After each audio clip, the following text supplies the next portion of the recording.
This dog bit his last groomer, so he's in for training with us here in Canine Security. Hopefully he should be a bit more in check, but we'll take the proper precaution needed. Already since I've put Ollie in the bath, he's quite stressed, he's panting, he's moving about.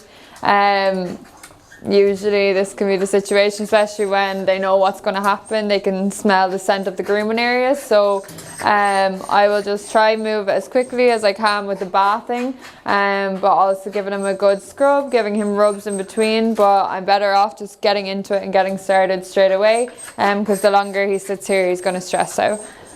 So I'm going to start with some bright coat brightening shampoo. So I'm going to use this because he's quite a light colour, so it will bring the lightness out, especially in any dirty areas. Hey buddy. I know. Ollie. Hey, it's alright, bud.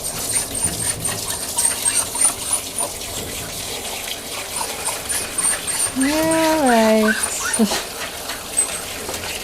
I feel like dogs that are quite nervous, it's good to speak to them. I always find it helps them keep calmer for longer, especially with a clip groom. It's a long process. To stay silent through it just kind of allows their mind to go elsewhere and to panic more.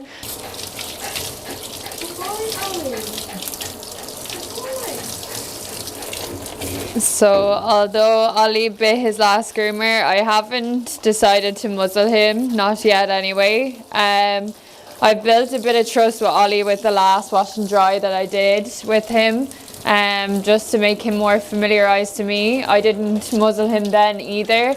The reason why is just because I'm not neglecting my own safety, but I don't want him to feel like he's coming into this experience and being trapped down straight away.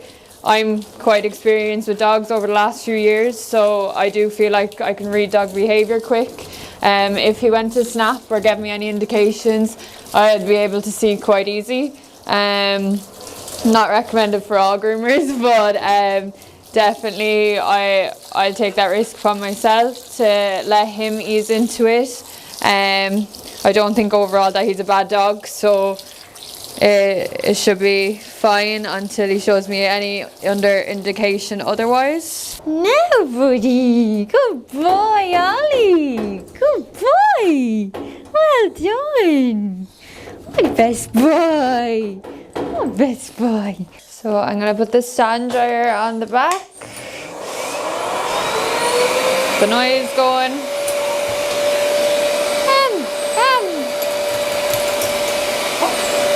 Ollie, good boy, good boy, good boy. Yeah, alright, good boy. Yeah, good boy, Ollie. It's okay. Yeah, it's alright. You're alright, bud. He's just very nervous. Just very, very nervous. That's all it is. I wouldn't call him aggressive. You're alright, Baba. You're alright. A bit scared. That's all good. Good boy. I know. That's okay, buddy. Good boy. Good boy. Oh, good boy, Ollie. Oh, good boy.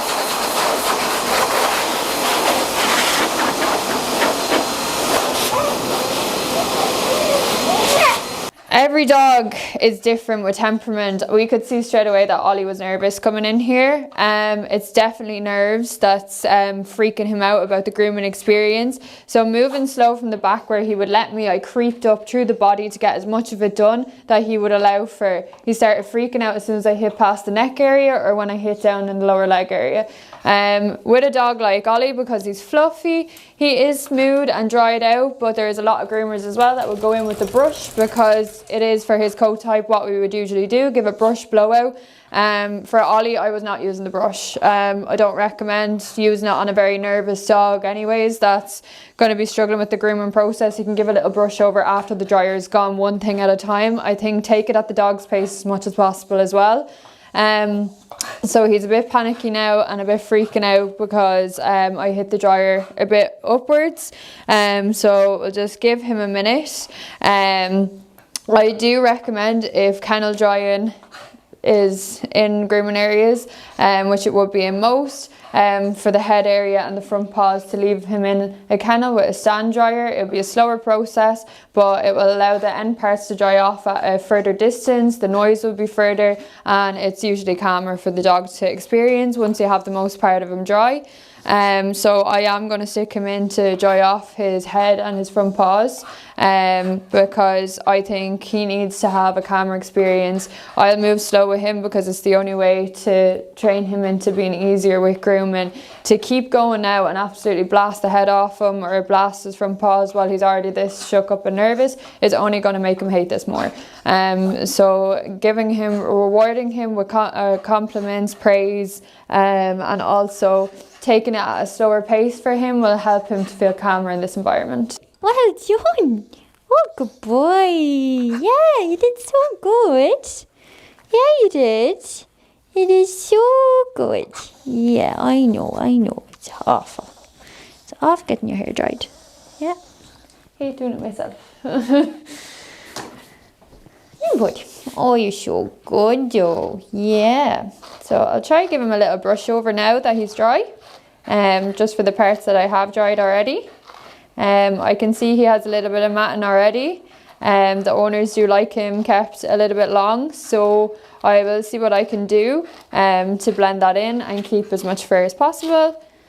So he's in here for another few weeks anyways to continue with training, so he has a bit of time anyways to get a bit of regrowth before he goes home as well. So I will wait here with him. Our crates are much larger, so he'll have lots of room to cower away or hide away those parts. So I want to make sure that the front of him does get dry, so I'm going to stand here with the sand dryer here, so to make sure he's fully done. But I will get back to you when we get him fully dried and back to clipping. Ollie's all dried now. He's panting quite a bit, so he is a bit stressed, but he was fine for the drying process. So that's phase 2 out of the way. So the last bit now is just to clip him. So I have not clipped him at all yet, so we're going to see how he goes. The clippers are quite noisy too, so I'll just give him a minute to settle and I will get set up with what he needs. Okay, so I'm going to use a peach attachment comb. The owners don't like him to be too short, so this will keep a good bit of length on his coat. And then I'll do the head in a longer blade head. So yeah, we'll see how he goes for this. Sorry, all. Good boy. Good boy. Oh, good boy.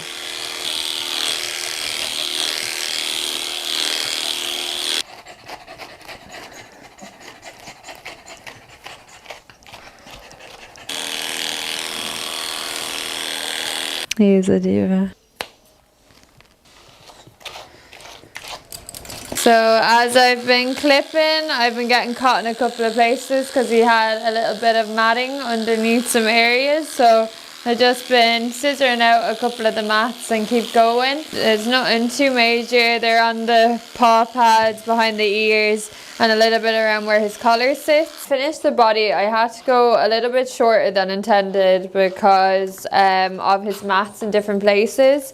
So the legs had to be taken in as well because the 2 front ones were matted up the top, just so they didn't look silly. And he'll grow back evenly. So he's all done on his body now and his legs, so I will just do his head now. So he was very good for the body, so we'll see how he goes for the head. Hey buddy, you're all good. You're all good. You're sick of it now. Wanna go? Nice. Last bit, but no.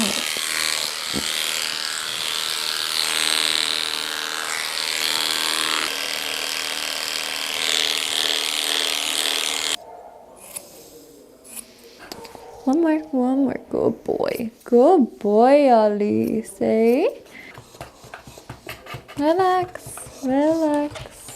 And the fun part. Let's see how he goes for his nails. Hey, are you going to be good for your nail clipping? Because your nails are lovely and long, aren't they?